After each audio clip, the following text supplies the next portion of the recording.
see fire,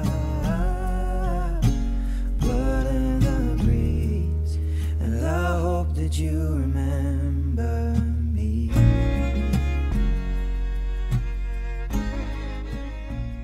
Hey guys, it's Nomster, and this is part 2 of Vanilla Realism. This is going to be an episode where we go over Plot 8 Vanilla Realism, all the redstone and command blocks behind it anyways. And throughout the video I'm going to go over the feedback as well that I got from the first video. It was very nice, most of the stuff you guys said.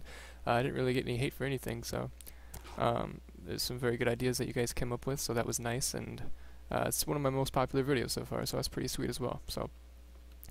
Like I said, we're going to go over the features. We're going to go left to right and go through the redstone behind it. I'm going to put our thinking cap on before I forget. Beautiful. And first of all, we're going to go through hydration. So hydration has two command blocks that are constantly being tested with this clock. Now, this is a very fast clock. It's a set block command that's setting this redstone block here, and then a set block air command that's setting air here. You can't see it, but if I break it, it'll just fill it right back up because the air... Oh, I broke it, but that's what it's doing, basically. It automatically sets a block back, but it's still... it's a really fast clock, just trust me. But I have two of them right next to each other, and you could use the fill command to do this instead of set block, so you can make like really long chains, but I just don't want to mess around with the coordinates, so that's why I just did this. Just copy and paste them basically by like hitting control, and then boom, I got that now. You know what I'm saying? Okay. Control middle mouse button copies command blocks and their MBD data and stuff, so. Moving forward, these two command blocks are constantly being tested, and it's a test for command that's testing a player at the inventory slot of selected of 8 and a glass bottle, basically. And that says, is there a glass bottle in the 8th inventory slot? So if we scroll over there, it is, but it's also testing if you have it selected as well. That's the last part, selected item slot 8. So there's glass bottle and that. So it's basically an AND gate between the two. It's testing for both inside of one command block. So it's in my 8th one and it's selected, but if I go over here and like move it over here, it's going to be my 7th one. Even though I have it selected, it's not my 8th slot. So it's got to be in your 8th slot like this, but it's already on. So this one over here is doing the exact same thing, but it's testing for a Minecraft potion. Now, once we get a Minecraft potion, which is basically just a water bottle actually, named in Minecraft, it's like that, but the actual name of it is Minecraft potion for some reason. Anyways, I think it's just the standard name. And yeah, so they both go into this little latch right here. I don't remember what it's called. Might be like a XR latch. I don't know. I've been using it for a very long time. I really like how my redstone knowledge actually helped with this. Probably not the most compact ways, but I had a lot of fun just messing around with a lot of different things, basically. Especially in hydration, there's quite a few different things. But anyways, so there's two things. There's testing for a potion, then testing for a glass bottle. So basically, it's testing if you drink the water, because in Minecraft mechanics, if you drink a bottle of water, the glass bottle goes back into that same slot on its own. So this actually uses Minecraft's actual mechanics to test if you drink it. So it's pretty cool. I think it actually tests if you drink water. So the only way to get it is to actually find a source of water in the world and fill up a glass bottle with and drink it. You can't craft it, so I think it's just cool. Anyways, it's a little latch basically. I'll just show you. Once we get a water bottle, this goes, and then that goes, and all that stuff. But I haven't... Yeah, okay. So I kind of explained that bad. I was like, this goes and that goes. This turns on, which turned off this torch, which means this torch is no longer being depowered, which means it's powering this too. So there's two things powering this, so even if we let go of this torch is still powering it. So even if we deselect this water bottle, the system's not going to keep going off and on. But once we drink it, so if we go into game mode 0, once we drink it, this falling edge detector is going to send a pulse to this hopper clock, which right now has 16 items, isn't very much, but I'm just using it as a display for the video.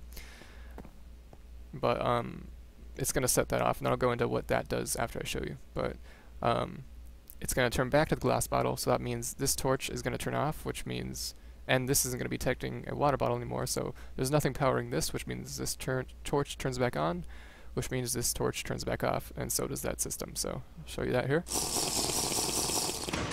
Yep. And this is back on, as you see, this item's filling up, and then once it gets to 16, it'll fill back up into here, and then the entire system's reset, basically. So yeah, you can just keep doing as much as you want. You have that cooldown time.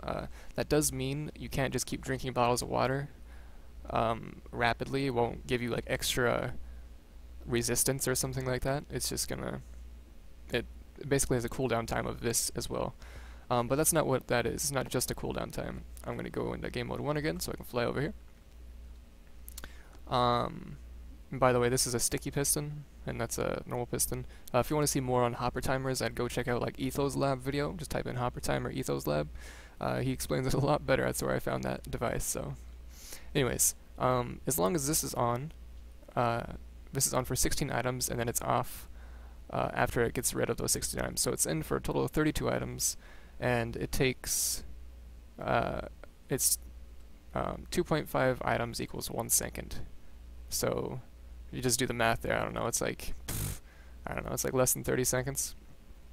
So it's not very good. But basically, as that is on, this clock is going into a system that is constantly clearing the poison effect and making it impossible for you to take heat stroke damage. So I'll actually go into this right now. I did have to fix this. That's why I didn't get regeneration. So I guess I could put that back. I think it's right here. It wasn't working for some reason, so I just made it go into it, and it worked. So I guess that was a fix, but it was weird because it was working before, so I don't know what changed. Anyways, okay. So as long as this system is on, it's turning off this torch, and this torch is locking this orange wool. So as long as this isn't locked, this orange wool is free to go back and forth in this little hopper clock. And it's just a simple torch going off and on, basically, that's testing this command block. And this command block is an execute command at E, or at me, I guess you could put, at P. It's testing at me, it's a test for block, and it's testing if I'm in a desert or beach. So I'm not going to get the clear poison effect. I'm not going to start this little clock that's clearing really rapidly. I'll show that right here. Yeah, pretty loud, but I'm not going to get that effect, that clear effect, unless if I'm in a desert or a beach, basically. So if like a witch hits me in the middle of the jungle or something, I'm not going to be able to fix that by just drinking a bottle of water. I guess there are some scenarios, like if you find a witch in a desert for some reason, you can do that, but I mean, it's like the same thing as drinking milk, you know, so it's not too OP, so it only regenerates 2 hearts. I think, like, yeah, sure, like 2.5 hearts maybe. But yeah, that's the entire system, actually. That's how it works. It also goes into this little thing as well, which says, it's a tell raw command saying you are hydrated, keeping the heat at bay. This will not last for long, and it's blue text. So I think I can actually come over here on the desert and, well, drink get a bottle of water, go up here on the desert, and then I'll go into third person. You see I'm sweating like a boss. And I gotta go to game mode 0. That way it actually turns into a glass bottle. Anyways, if I get the water bottle, yep, and it will say you are hydrated, keeping the heat at bay. This will not last for long. For some reason, it's not in blue text, but whatever. It's a little buggy, whatever. Should be in blue text. I think it's actually because that's capitalized. Yep. So now that we power this, it's in blue text. Beautiful. I don't know why I know that. Okay. Next thing is Heatstroke, which pretty much has a lot to do with hydration and shade. Shade's a lot more simple than the other two, though. This Heatstroke as well, yes.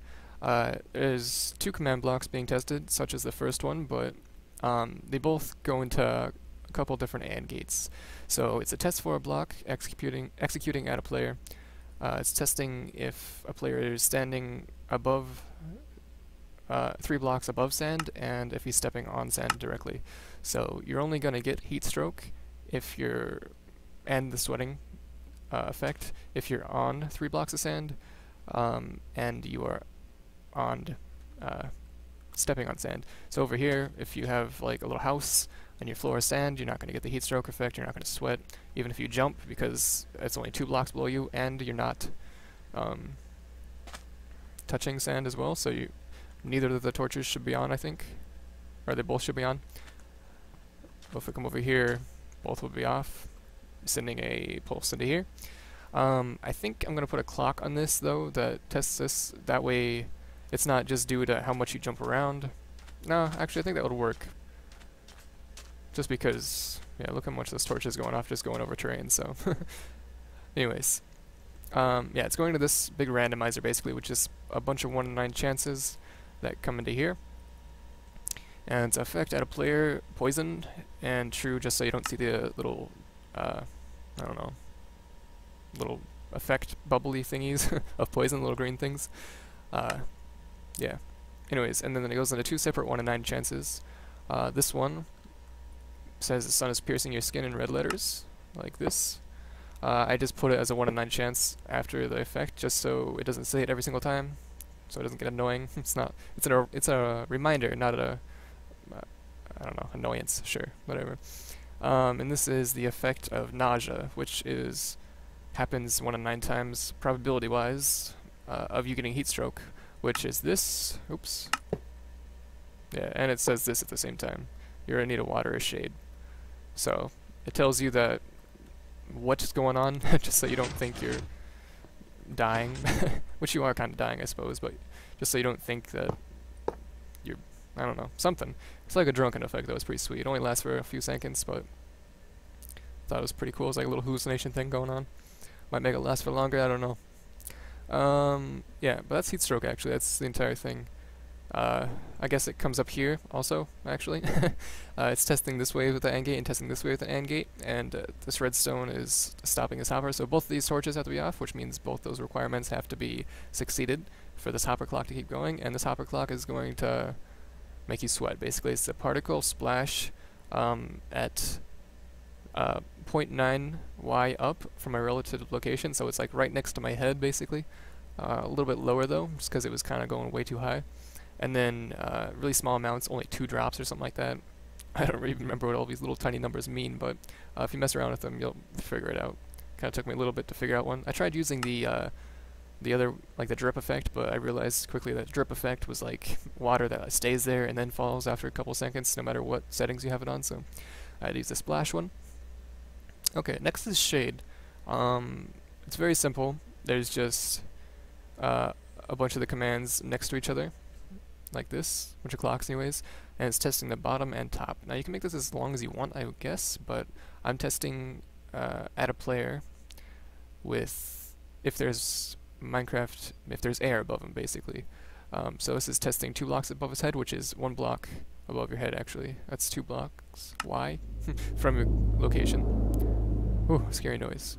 So 0 is your feet, 1 is your head, and then 2 is above your head, I think. So 3 is 1 above your head, or 2 above your head, yeah.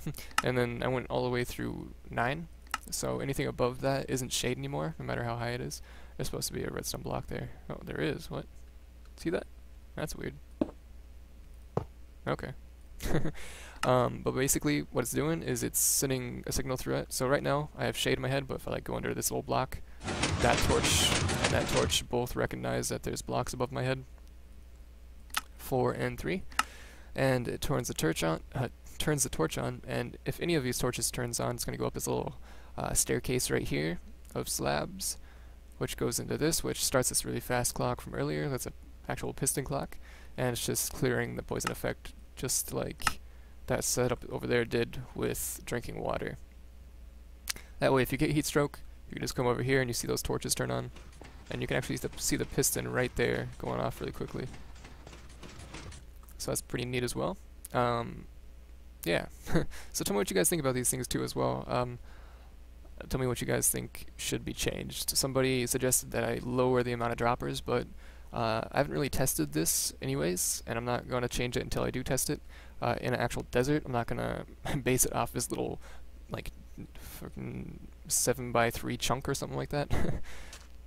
So, but I think the timing's good. I don't want to make Heatstroke happen like every single day of your life if you live in a desert. So okay, so this is a hopper clock that's going into this, and these are three things that are testing if you're in a cave, basically. That's the only way you really get oxygen deficiency. You can always just block yourself in like this, and you're not going to get oxygen deficiency because it's not testing for that. You could set it up for that if there's just any block that's not air next to you. I was thinking about doing that, but this thing was already getting big enough already that I was just like, hey, I'm not going to make it impossible to dig up or down in a straight line or something, so didn't want to take the fun out of Minecraft. So, oh, it's over here. But yeah, the three requirements are pretty much similar to the desert, except for one more thing. You're testing if there's stone 3 below you, you're testing if there's stone 5 above you, and if you're stepping on stone. And 5 above you basically means if the ceiling is higher than 5, stone-wise, if there's not stone there, it won't give you oxygen deficiency, so, or, yeah, if there is stone there, that means the cave is really tiny, or tiny enough that sooner or later you're going to get oxygen deficiency, but anything bigger than that, I think you'd have enough oxygen to live, so it's all good. But anyways, the triple AND gate goes in this direction and pauses this hopper lock, so if all goes, here, I think that's gonna go away for now, just so it doesn't go off while I'm going under blocks. So anyways, yeah, it goes off in 2 separate directions, but it's gonna, if all the 3 requirements are met, this hopper clock will start going, which goes into this randomizer, which is basically the same randomizer as that, just a little bit more funky. But yeah, it's basically going into a few 1 in 9 chances until it gets to this command block, and this command block just says in red letters that your oxygen is low in here, such as this. Yep. And another 1 in 9 chance will say, will give you the effect of wither for 3 seconds. Now I put it on 3 seconds instead of like a curable thing. That way, if you walk out, like if I go over here, you're not gonna keep having oxygen deficiency. It'll go away after 3 seconds, pretty much. And by walk out, I mean like right now at the cave. If I go to a place, yeah, right here. You're in risk for oxygen deficiency if you stand here long enough, but it's going to be a while. So if I walk out here, the torches turn back on, and in 3 seconds I won't have the wither effect anymore, because I'm not in the requirements of a cave anymore and I have oxygen. And yes, so it goes off in that direction. It also goes off in this direction, which isn't finished yet. I don't know the command for it. It's a test for torch command, which that's not the actual command, but it's basically testing for a torch within the radius of a player, and if it's close enough, it's basically burning the surplus oxygen that's in there, and it will also slowly speed up the chances of getting oxygen deficiency. Now it's not gonna like double the chances. There's actually this shortener right here. So if I actually turn off this torch, you'll see that this, you know what, I'm gonna turn that down. It's hard to talk over that. You'll see that the redstone is a lot slower. So it goes off now, and then it goes off now, instead of this hopper clock over here that goes off like now. So alright, you can stop though. Anyways, that's just that. I just wanted to show that just so I can say that it doesn't double the speed and like drastically increase the chances of you dying or something. Okay, moving forward from that, there is the heartbeat effect, which is kind of broken, so I'm gonna fix this real quick. There should be this here, and there should be an item in here, and there should not be 2 items in there. For some reason there is. I don't know why there's yellow wool in there. There used to be red wool. Okay, so I think it should begin now. But basically I'm just gonna break this torch instead of withering myself. But this hopper clock is testing a command block, and this test for command, if it is successful for finding a player with 5 health, which is 2.5 hearts or below, or just 2.5 hearts anyways, it'll start giving the heartbeat effect. The only way to cure it is to have above 2.5 hearts. So if you get above that, this will no longer make the heartbeat effect, nor give the chance of it saying playing the damage sound, which isn't working for some reason. Oops. Yeah, it's just, it says it plays, but it's not playing a sound, so I don't know what's going on there. But yeah. And then it's also going into a tellraw command that says you're low on health, so it says this, and then it starts giving a heartbeat sound.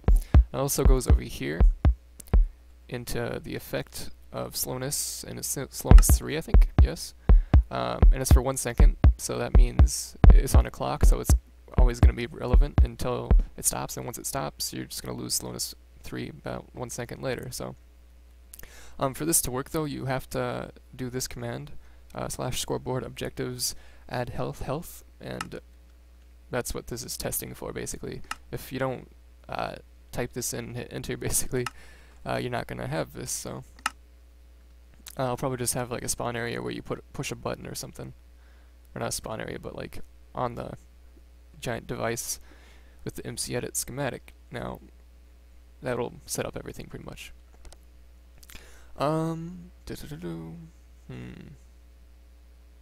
Yes, there was something else. I don't remember though. Okay, I think that's it actually. Okay, so this is the thing that isn't working. I already went over that in the last video though, go check it out if you haven't seen it. And I think I actually went over the other things, but I'll go over these ones just because they are working, unlike that one. This is hunger, and it's testing for a player with food level of 20. Now there's more than one thing in here because the clock isn't going off, yeah. So, it's testing for a player with a food level of 20, and 20 means a full 10 hunger. And this is testing for a player with full food level 19, which is 9.5 hunger bar thingies, little chicken legs. And if you have 20, it'll slow you down for 40 seconds, or basically until you lose hunger or digest your food. And you can do that by sprinting and stuff like that, or healing, whatever it may be. So basically, you'll just slow down if you have full hunger. This, I don't know what these are, I don't remember. Nothing. Alright, and this is a very fast clock like before that's testing for block at a player for snow under your feet. And if that is true, it'll go into this thing that should probably have a clock, but it's working off the same way the desert is, just how much you walk around and stuff like that. So if you jump through the snow and stuff like that, it'll keep sending pulses through this randomizer. And after a few 1 in 9 chances, it'll say the snow is biting at your toes like this, as you can see. Blue letters. It's not blue. Is basically means that you're safe, but you are in danger sooner or later. It's just a warning. And then red means that it's not good. 0, 20, true. 1 second, true, maybe. Yeah, I think that's not supposed to be 0. 0. I'm just gonna put 1, 1. Don't remember which order it goes in. Okay, this is the time. So this would be more than 20, but basically what it's doing is it gives hunger to you for, nope, still 1 second. What the heck? Anyways, sure. There we go. Alright, so it gave me hunger for 5 seconds, which isn't what I'm trying to do. I don't know what this 20 is doing. Yes, that's just supposed to be 0. Okay. And this would probably be at something like 30 seconds, so it gives you the effect of hunger for 30 seconds. Yeah, oops. As you see here. Probably more than that, but if we go over here and walk next to this fire, as you see I have hunger, but if I walk next to it, I don't have hunger anymore. And that basically is frostbite, and fire cures frostbite if you walk next to it. Which brings me to the next system, which is just a bunch of command blocks that is executing at a player, testing for a block basically around the fire. All of these blocks are testing for every single block relative around a fire from your player. So, yeah. I think it's testing for like something like this at the moment. Not sure though. So if you get anywhere in this and on the same level, so like right here, you'll cure frostbite. So I think that's everything in this video. So I'm going to go over a couple of things that people have been saying. Once I think of them. What are some things that people have been saying? Okay guys, so I looked through all the comments and stuff, and the stuff on Reddit that I posted recently, and most of the questions that you guys have been asking about this, and asking in general, just had to do basically with what were the commands to this and that, but I just told them that, yeah, I was going to post a video explaining that all, so that's that. A lot of people asked about things like custom crafting, because I mentioned that, but it's not going to work the way I wanted it to. I don't know about if they're going to update it and change it later, but right now you can't test an inventory for, if I go into game mode 2 real quick, or 0, you can't test the inventory for anything in the crafting slots, only these slots and in here. So that sucks. But I mean, I assumed you can. I saw a picture on Reddit one time, and it showed that those slots were 80 through 83. So I assumed you could test for them. I don't know why there'd be an inventory slot without, with a number without being able to test for it. But I don't know. Maybe they're planning to put it in. Maybe not. Who knows? But it would have been really cool because I would have just basically tested what items in there, and if it's in the right spot basically, and if there's other items in the right spot, and then I would have just /gived and then cleared the inventory slots, and then /give the custom item anyways. So that would have been how that worked, but in theory it was awesome, but apparently I can't do it now. There are some other methods, such as like the ones Dragnaz has done. He basically used, it was an actual crafting table, but he just actually used a dispenser or dropper under the crafting table that he clicked on, and basically he cloned the cloned data from another block, or cloned the actual block with other data in it if you put the right stuff in, basically. So it was the same concept, just wasn't testing your inventory, it's testing a block, which is less freedom in my opinion, because, well, you could have done this anywhere because it's testing a player instead of just testing a block. So some other questions are, people have been asking me to do like let's plays and stuff like that. I would love to. I actually want to do a let's play with like a survival let's play with these mechanics in the game, so tell me what you guys think about that. The reason I haven't done it yet is because I don't really have much of an audience, and I probably need much of an audience to keep motivated basically, and actually make the survival let's play interesting and stuff like that. So I might do like adventure maps and stuff like that down the road, but as of right now I'm just going to stick to redstone a little bit until you guys actually like not until you guys watch more, but like until I get a little bit more feedback on what I do, because I'd like you guys to be on that journey with me, but I'd like it to be more than like 10-15 people that comment basically. So but we'll see, you know, not like begging for views or something. And there's one more thing I'm trying to think. Oh yeah, some guy commented, and I mean, I like criticism and stuff, but he said to me that you need to not make your videos so lengthy because they get tedious to watch and stuff like that. And to you, sir, I mean, I respect you, but suck it. I do this for you guys. I don't sit here and just skim through everything in 5 minutes and be like, yeah, that's so I didn't teach you anything, but here's stuff, you know. So I'm not gonna leave it all up to you guys just to download my schematic sooner or later just to see what's going on. I'm gonna actually explain it to you. I wanna take you along the road of exploration with command blocks with me. Even people like Seth Bling, they don't even like show you the commands half the time. They definitely don't leave the commands in the description most of the time either. So it helps a lot. For me, when I first started out, when people left the commands in the description, or when people went through in very descriptive manner, you know, I spent like 8 minutes on hydration instead of like, yeah, that system runs it. So I do this for you guys. I don't do it for my own enjoyment, basically. I don't explain it for my own enjoyment because I already know what's going on, but yeah. That's all I got, guys. I just wanted to go over those few things. Thanks for watching. Yeah, like and subscribe, it helps. I just put out my 100th subscriber video, which I think I have like 95 or something like that, so it's kind of premature, but it's a pretty cool concept, I think. It's like cinematics in vanilla Minecraft, but they don't use any teleporting or anything like that. So if you want to check it out, it's a video before this, and yeah, so I'll see you in the next video, guys.